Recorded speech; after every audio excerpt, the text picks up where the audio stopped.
Assalamualaikum Buya. Waalaikumsalam warahmatullahi wabarakatuh. Semoga Buya dan keluarga dalam keadaan sehat dan dilindungi oleh Allah Subhanahu wa Ta'ala. Amin ya Rabbal Alamin.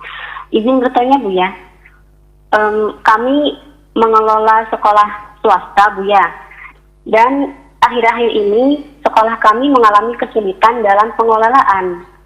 Salah satu penyebabnya ternyata banyak tunggakan dari orang tua siswa, sehingga ada sebagian siswa yang tidak menerima haknya padahal sudah menunaikan kewajibannya. Jadi kami takut dolim Buya dengan masalah ini. Yang kami tanyakan, pertama, bagaimana hukum tunggakan atau hutang semacam ini? Kemudian yang kedua, bagaimana cara menyadarkan orang tua siswa terkait kewajibannya? Mungkin itu saja Buya yang saya tanyakan. Terima kasih atas jawabannya. Wassalamualaikum warahmatullahi wabarakatuh. Assalamualaikum. Itu problem ada terjadi di mana-mana, banyak sekolah. Yang pertama, Anda yang punya lembaga sekolah harus tegas. Karena kapan Anda membiarkan mereka, Anda membiarkan orang zalim, semakin numpuk utangnya. Anda harus membuat ketegasan. Karena apa? Harus ada kejelasan orang yang tidak membayar. Ada orang yang tidak membayar karena tidak mampu. Kan jelas, kalau orang tidak bayar karena bangkrut, nyungsep, kebakar rumahnya, ini semuanya, mungkin ini bisa dibahas yang demikian ini. Tapi ada orang yang tidak bayar memang teledor. Mobil ada, HP gonta-ganti, naudzubillah. Itu orang tua yang kurang ajar, membiarkan anaknya nggak makan, dia zalim, dia neraka orang begitu. Karena apa? Nggak ngasih nafkah anaknya, zalim kepada yayasan. Kalau ada. Karena apa? Zalim dia, anaknya nggak dirawat. Berarti seolah-olah ngelepas anaknya nggak dikasih makan, orang begitu tuh.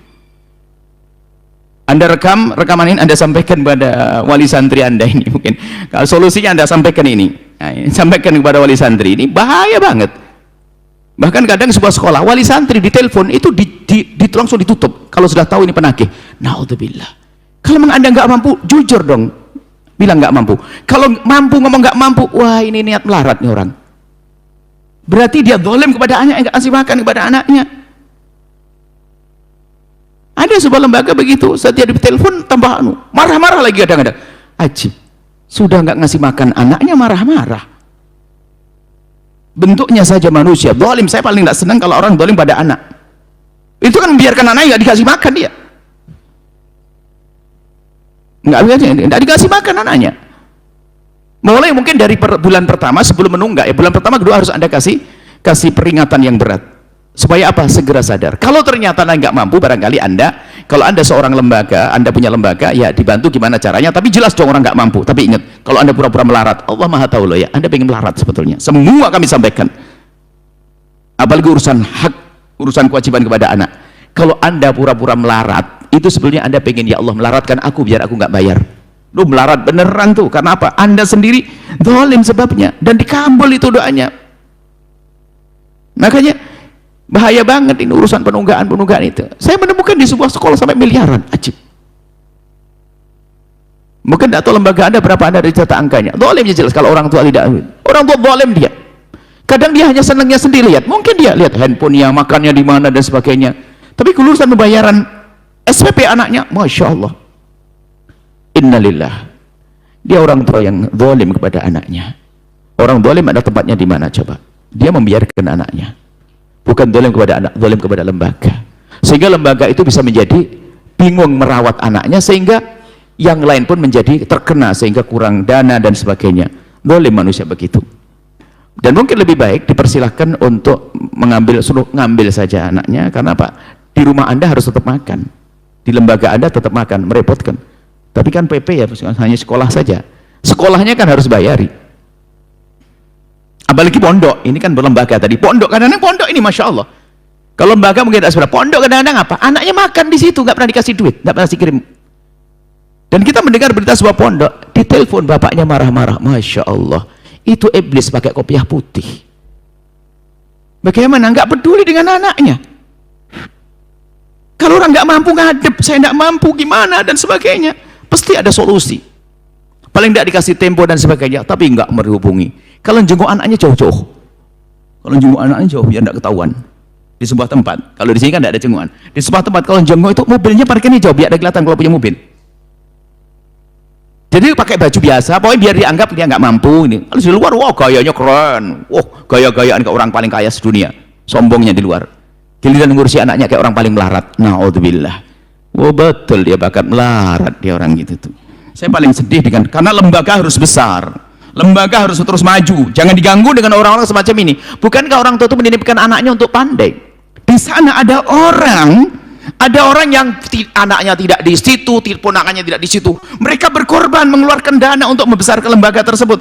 Lah ini punya anak di situ malah ganggu. Model apa orang begitu itu? Model apa manusia begitu tuh? Nuraninya di mana? Bahasa kasarnya, punya anak tidak pernah ngasih makan anaknya. Coba. Kalau Anda ngelihat tetangga Anda, nggak usah jauh-jauh. Anda ngelihat tetangga seorang ibu, katanya si solehah, ngaji, baca Quran setiap hari, tapi nggak pernah masak, anaknya kelaparan. Anda bilang apa? Ibu kurang ajar. Anaknya nggak dikasih makan. Sama itu yang mondok kena anaknya pernah bayar itu adalah sama kurang ajar kepada anaknya. Dolim dia, dolim. Semoga ini rekaman bisa dipegang oleh lembaga-lembaga semuanya, bisa disebarkan. Karena apa? Sedih banyak lembaga kita menemukan di sebuah lembaga itu betul. Apalagi ustadznya kalem banget.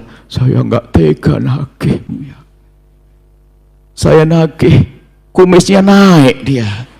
Saya jadi takut, Bu. Aduh, masya Allah. Nggak begitu ya hamba Allah. Insya Allah yang hadir di sini ahli surga semuanya. Amanat anak Anda. Terus begitu berkhayal anak ingin jadi alim sukses. Sukses gimana? Anda merintis dengan kehancuran kok. Mana mungkin sukses begitu? Orang itu merintis anaknya dengan kehancuran mau sukses. Kalaupun jadi mengkhianat juga nanti akhirnya. Naudzubillah. Tolong amanat masalah ini. Yang di Bandung, mohon maaf ini, saya agak tegas begini karena banyak sekolah-sekolah yang adu kepada kami kasus ini. Dengan bermacam-macam cara.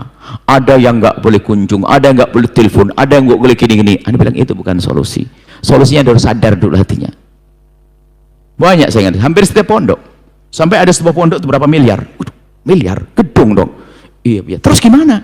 Terus gimana lagi ya? Sampai sudah lulusan, terus nggak ditahan ijazahnya.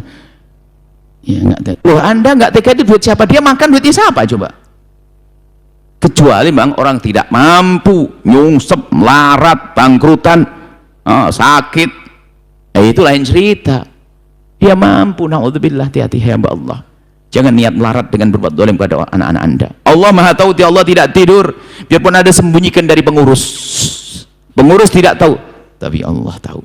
Ya, itu kepada yang di mana tadi? Yang di Bandung. Mungkin ini bisa Anda potong rekaman ini dan kami doakan kepada mana wali-wali santri di lembaga Anda, kalau dengar suara ini lalu dia insya Allah lapang rezekinya. Dan siapapun yang di dalam urusan begini kok dia cepat sadar, kalau tidak mampu segera lapor, bicara yang baik-baik, jangan lari, nggak ditelepon susah, nggak dibalas, nggak di WA, tapi giliran anaknya giliran apa itu urusan yang mengundang rezeki ya langsung nomor 1. Ini jadi tolong ya, ini sampaikan dan kemoga semua waris santri ada dimanapun beradalah, karena yang dengar ini adalah bukan Anda saja yang dari Bandung, yang dimanapun mungkin semuanya kalau tidak punya lembaga kan juga jadi wali santri juga. Jadi wali santri yang benar ya hamba Allah, jadi wali santri yang benar. Jangan dolim, jangan sampai anakmu tidak kau kasih makan.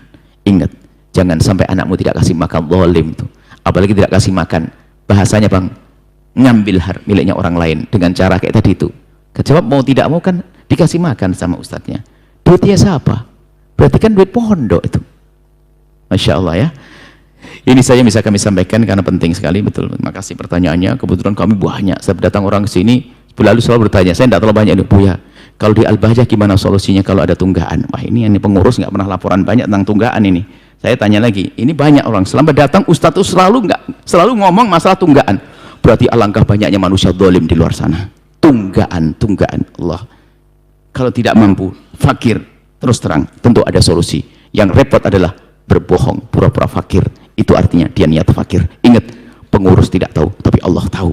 Semoga Allah menjaga kita semuanya menjadi orang jujur, lapang hati, lapang rezeki, anak-anak sukses semuanya. Wallahu a'lam bishawab. Setelah Anda menyaksikan video ini, jangan lupa berselawat kepada baginda Nabi Muhammad sallallahu alaihi wa alihi wa sahbihi wasallam.